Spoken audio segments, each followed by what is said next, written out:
coming to us from Ottawa. We're expecting the Canadian Prime Minister, Justin Trudeau, that of course is not him, to make an announcement in a short while. He has become deeply unpopular over a range of issues, and there is an expectation that he could potentially resign today. Things like the soaring cost of food and housing has made him increasingly unpopular. There's been intensifying pressure for him to step down after his finance minister resigned back in December. All three opposition parties in Canada now saying they would support a vote to topple his minority government, but there are also now members of his own party increasingly calling for him to resign, which makes the situation appear more and more untenable. So that is the latest images that we have coming to us from Ottawa in Canada. If we see the Canadian Prime Minister, Mr Trudeau, we will bring it to you live here on Sky. Meanwhile, an increase in complaints about seagulls along the North Yorkshire coast has prompted the introduction of a new plan to address the birds' bad behaviour. Residents of Scarborough, Whitby and Filey have all reported incidents of gulls stealing food and causing distress and even injury, prompting a response now from North Yorkshire Council. Well, Cian Duncan from the council joins us now. Very good to talk to you today, Cian. So how bad are these gulls getting? Well, the gulls are causing serious issues for us on the Yorkshire coast, particularly.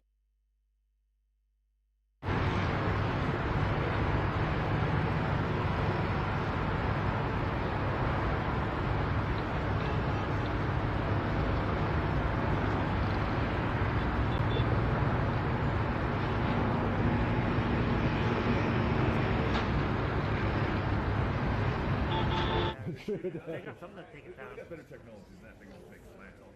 They'll knock it out.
Good, yeah. You're chatting and they'll read it. I'm okay, yeah. A table? They're watching it on the screen, right? As they walk around and show them stuff, and they'll tell them, oh, what to do and stuff like that. Yeah. So it adds up quick. And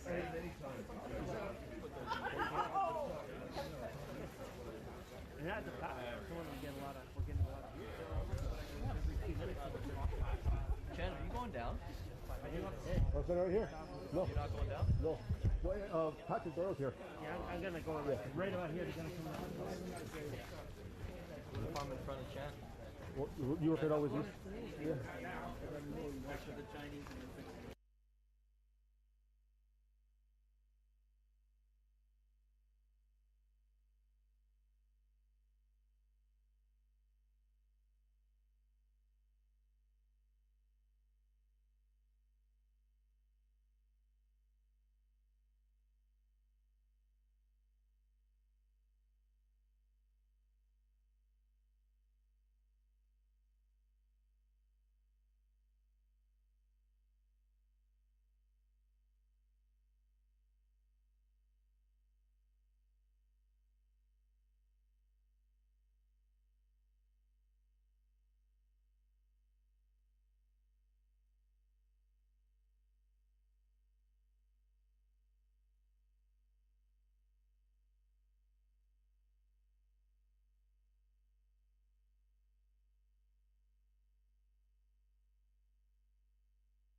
Every morning I've woken up as Prime Minister. I've been inspired by the resilience, the generosity, and the determination of Canadians. It is the driving force of every single day I have the privilege of serving in this office. That is why, since 2015, I've fought for this country, for you, to strengthen and grow the middle class. Why we rallied to support each other through the pandemic, to advance reconciliation, to defend free trade on this continent, to stand strong with Ukraine and our democracy, and to fight climate change and get our economy ready for the future. We are at a critical moment in the world. Mes chers Canadiens, à chaque matin, je me suis réveillé en tant que Premier ministre, inspiré par la résilience, la générosité et la détermination qui nous caractérisent si bien en tant que Canadiens. C'est ce qui me motive à chaque jour où j'ai le privilège de servir dans ce poste. C'est pourquoi, depuis 2015, je me suis battu pour ce pays, pour vous, pour renforcer la classe moyenne. Pourquoi nous nous sommes mobilisés en tant que Canadiens pour se soutenir les uns les autres pendant la pandémie, pour faire progresser la réconciliation, pour défendre le libre-échange sur notre continent, pour notre soutien inébranlable de l'Ukraine et de la démocratie, et pour lutter contre les changements climatiques et préparer l'économie de l'avenir. Nous traversons vraiment un moment critique dans le monde. My friends, as you all know, I'm a fighter. Every bone in my body has always told me to fight because I care deeply about Canadians, I care deeply about this country, and I will always be motivated by what is in the best interest of Canadians. And the fact is, despite best efforts to work through it, Parliament has been paralysed for months after what has been the longest session of a minority parliament in Canadian history. That's why this morning I advised the Governor-General that we need a new session of Parliament. She has granted this request, and the House will now be prorogued until March 24th. Over the holidays, I've also had a chance to reflect and have had long talks with my family about our future. Throughout the course of my career, any success I have personally achieved has been because of their support and with their encouragement. So last night over dinner, I told my kids about the decision that I'm sharing with you today. I intend to resign as party leader, as Prime Minister, after the party selects its next leader through a robust, nationwide, competitive process. Last night, I asked the President of the Liberal Party to begin that process. This country deserves a real choice in the next election, and it has become clear to me that if I'm having to fight internal battles, I cannot be the best option in that election. Mes chers amis, comme vous savez, je suis un fighter. Dans mon fort intérieur, je me suis toujours battu parce que je me soucie profondément des Canadiens. Et je serai toujours motivé par ce qui est dans le meilleur intérêt des Canadiens. Et le fait est que malgré tous les efforts déployés pour passer à travers, le Parlement est paralysé depuis des mois, après ce qui a été la plus longue session d'un Parlement minoritaire dans l'histoire de notre pays. C'est pourquoi ce matin, j'ai rencontré la gouverneure générale pour lui faire savoir que nous avions besoin d'une nouvelle session du Parlement. Elle a accédé à ma demande et la Chambre sera donc prorogée jusqu'au 24 mars. Pendant le temps des fêtes, j'ai également eu l'occasion de réfléchir et d'avoir de longues conversations avec ma famille quant à notre avenir. Tout au long de ma carrière, tout le succès que j'ai eu personnellement est dû à leur soutien et à leurs encouragements. Donc hier soir, au souper, j'ai partagé avec mes enfants la décision que je partage avec vous tous aujourd'hui. J'ai l'intention de démissionner de mon poste de chef du Parti libéral du Canada et de Premier ministre une fois que le parti aura choisi son prochain chef à l'issue d'un processus national, rigoureux et compétitif. Hier soir, j'ai demandé au président du parti de commencer les étapes nécessaires. Le pays mérite un choix clair et réel lors des prochaines élections. Il est devenu évident pour moi que si je dois me concentrer sur des batailles internes, je ne peux pas être la meilleure option lors de ces élections. Le Parti libéral du Canada est une institution importante dans l'histoire de notre grand pays et de notre démocratie. Un nouveau premier ministre et chef du parti portera les valeurs et les idées du Parti libéral dans la prochaine élection. J'ai hâte d'observer le déroulement de ce processus dans les mois à venir. Nous avons été élus pour la 3e fois en 2021 pour renforcer l'économie après la pandémie et faire progresser les intérêts du Canada dans un monde complexe. Et c'est exactement ce que je vais continuer à faire, ce que nous allons continuer à faire pour les Canadiens. The Liberal Party of Canada is an important institution in the history of our great country and democracy. A new Prime Minister and leader of the Liberal Party will carry its values and ideals into that next election. I'm excited to see the process unfold in the months ahead. We were elected for the 3rd time in 2021 to strengthen the economy post-pandemic and advance Canada's interests in a complicated world. And that is exactly the job that I and we will continue to do for Canadians. Merci beaucoup, mes amis. Thank you, Prime Minister. We'll now go to questions, starting with Laurence Martin, Radio-Canada. Bonjour, Monsieur Trudeau. Vous vouliez le faire, ce combat contre Pierre Poilievre. Des batailles internes, il y en a dans votre parti depuis plusieurs mois déjà. Pourquoi est-ce que vous décidez d'abdiquer maintenant? Qu'est-ce qui vous a fait changer d'avis? Comme vous savez, je ne suis pas quelqu'un qui recule facilement devant un combat, surtout un combat si important pour le parti et pour le pays. Mais je fais ce job parce que l'intérêt des Canadiens et le bien-être de notre pays, de notre démocratie, me tient à cœur. Et c'est devenu clair que je ne peux pas être le chef dans les prochaines élections à cause des batailles internes. As you all know, I am a fighter, and I am not someone who backs away from a fight, particularly when a fight is as important as this one is. But I have always been driven by my love for Canada, by my desire to serve Canadians, and by what is in the best interests of Canadians. And Canadians deserve a real choice in the next election. And it has become obvious to me with the internal battles that I cannot be the one to carry the Liberal standard into the next election.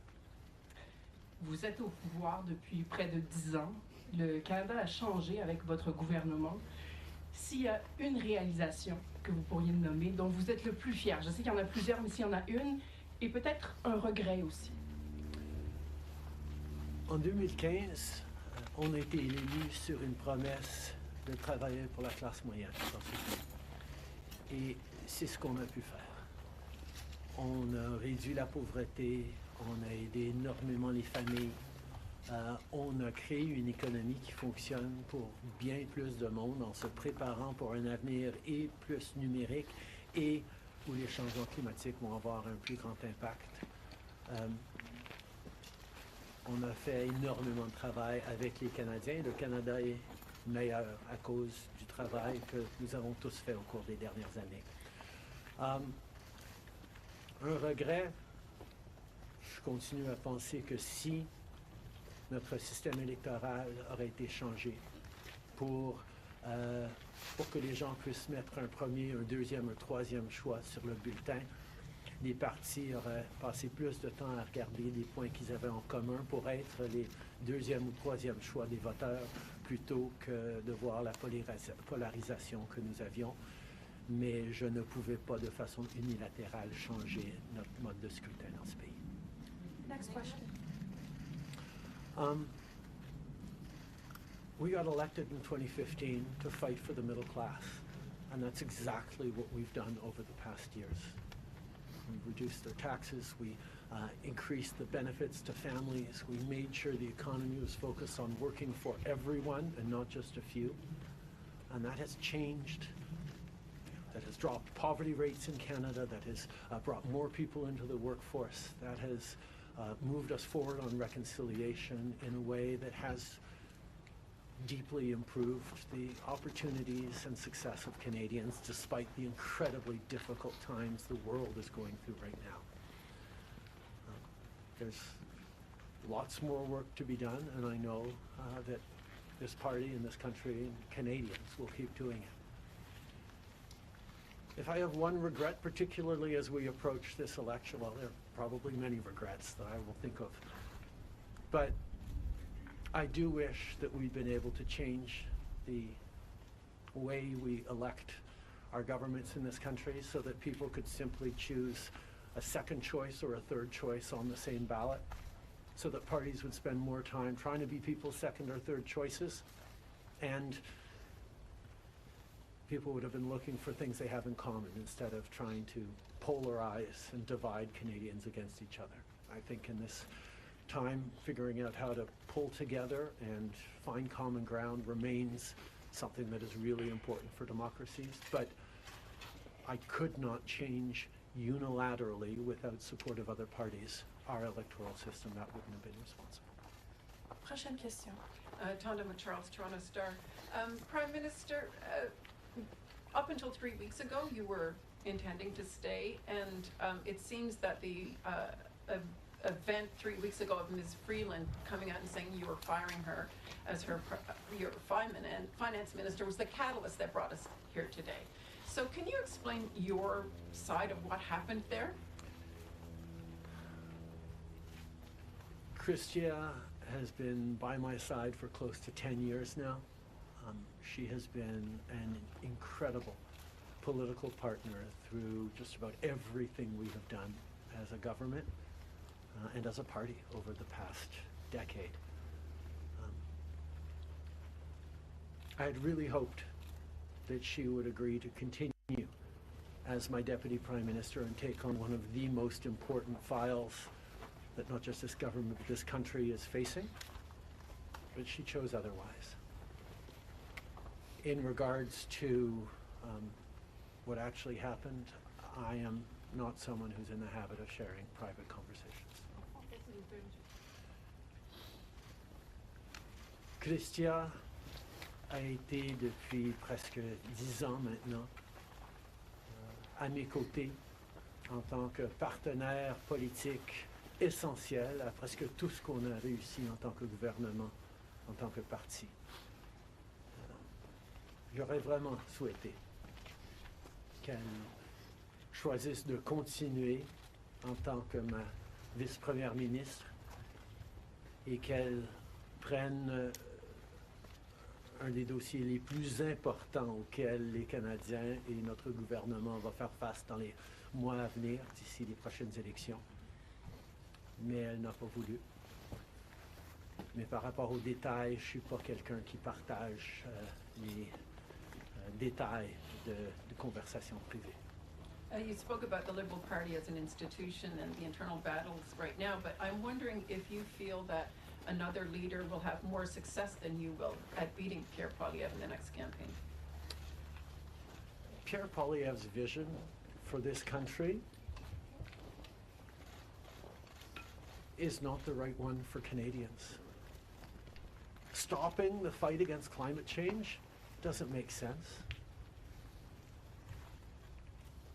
Backing off on the values and strength in diversity that Canada has always worked to pull itself together on is not the right path for the country. Attacking journalists, the CBC institutions, that's not what Canadians need in this moment. We need an ambitious, optimistic view of the future, and Pierre Poilievre is not offering that. And I look forward to the fight as progressives across this country stand up for the kind of vision for a better country that Canadians have always carried, despite the tremendous pressures around the world to think smaller, to veer towards the hard right, and to be less ambitious for what we can be and do as a country when the world really needs Canada. That's not an answer, though. Yes or no? Is there another leader that could beat him? Absolutely. Sur le leader? Oui.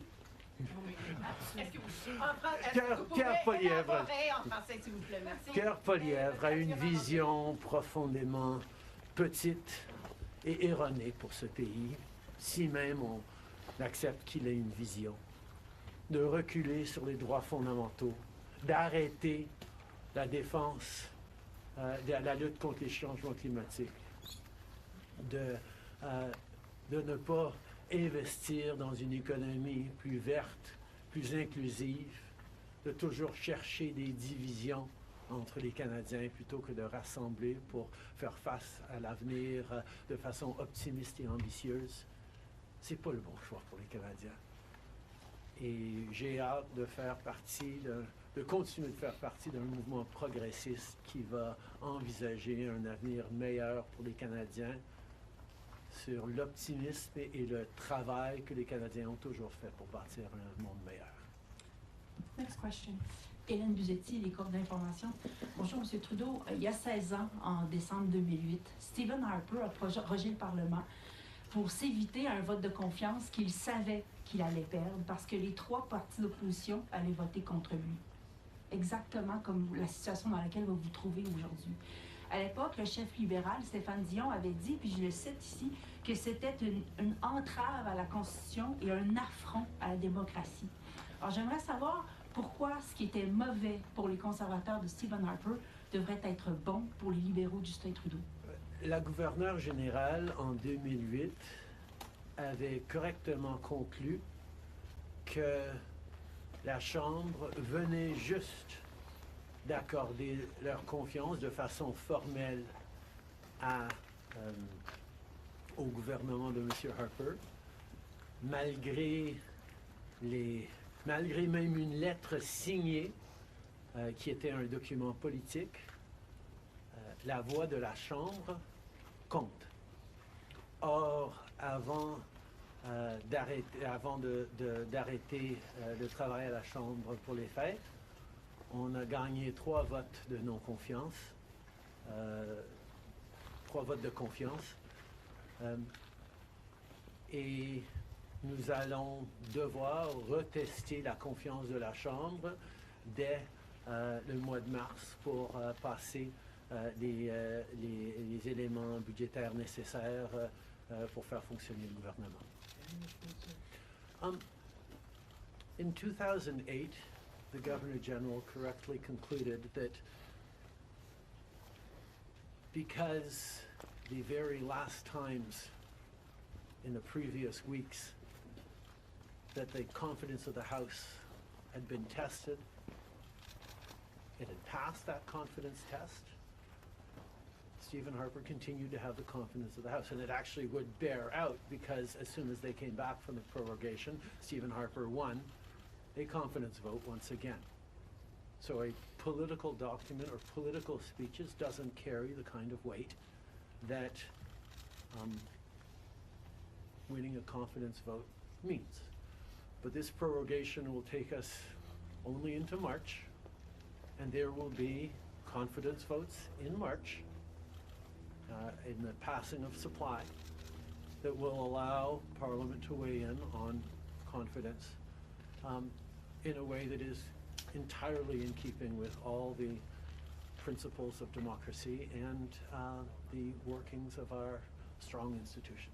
Mais avec respect, M. Trudeau, y a-t-il pas quelque chose un peu antidémocratique de suspendre la possibilité du Parlement d'exprimer sa non-confiance le temps que votre parti se cherche un sauveur?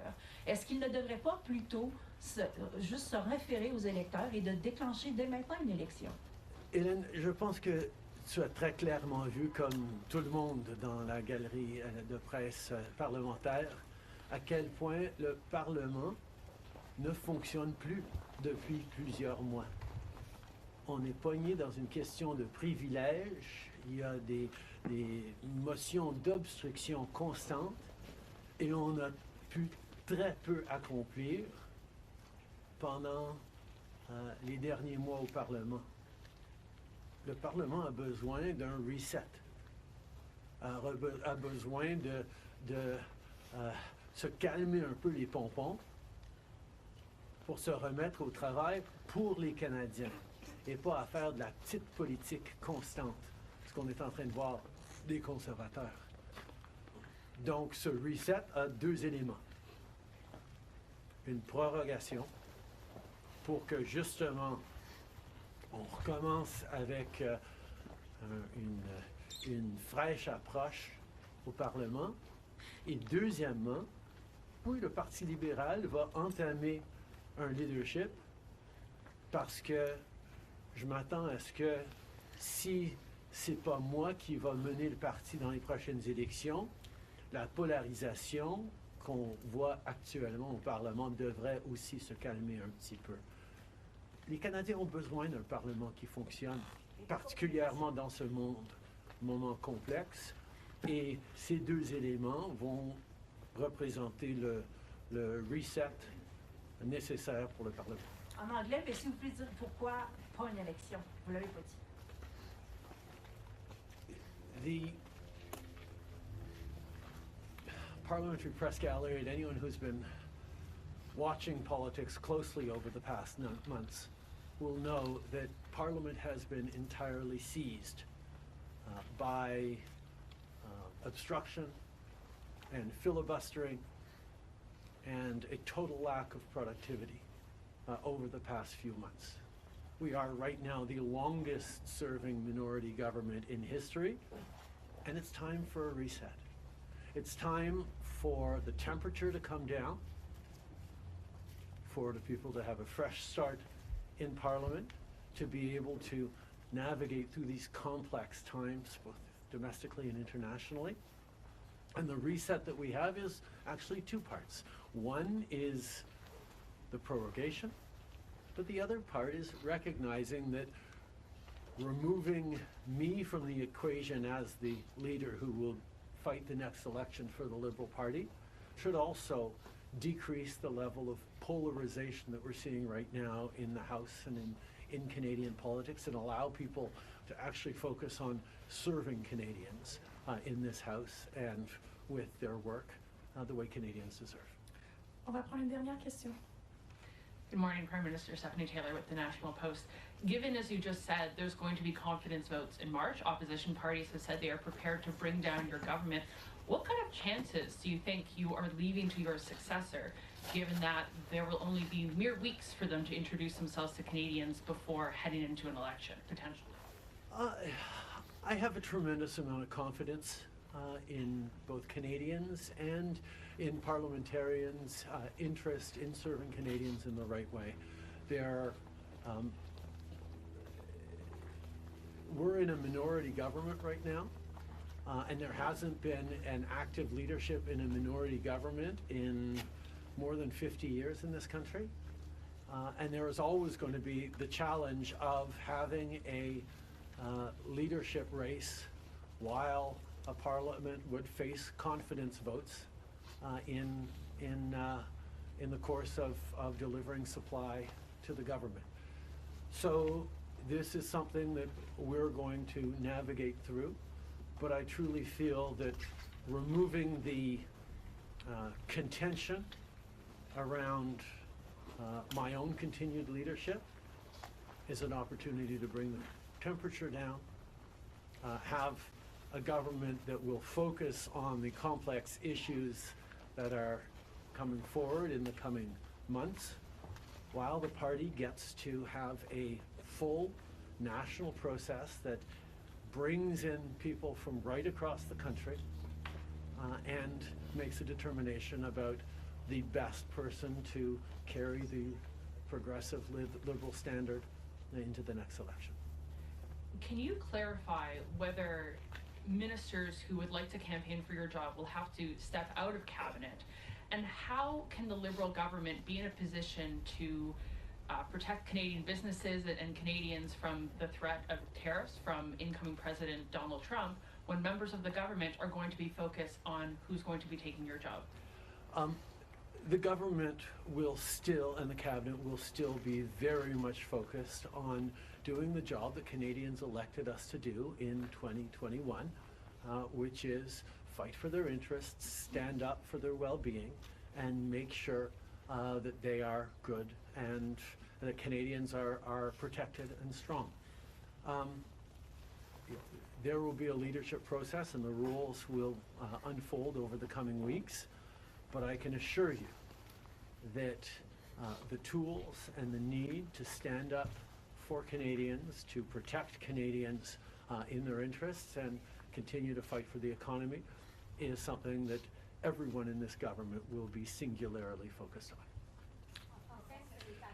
Je peux souligner que, évidemment, les règles et les conditions du leadership du Parti libéral vont être discutées dans les semaines à venir, mais le gouvernement qui a été élu pour protéger les Canadiens et leurs intérêts dans un monde très complexe, qui a été élu le plus récemment en 2021, va continuer ce travail avec un focus et une emphase singulière sur ce qui est dans les intérêts des Canadiens, pendant que le parti fait ce dont il a besoin pour avoir un processus de leadership. Merci beaucoup. C'est ce qui conclut la conférence de presse d'aujourd'hui. Merci tout le monde. Merci d'être ici dans une belle journée d'Ottawa. Do you think it's irresponsible to resign? Why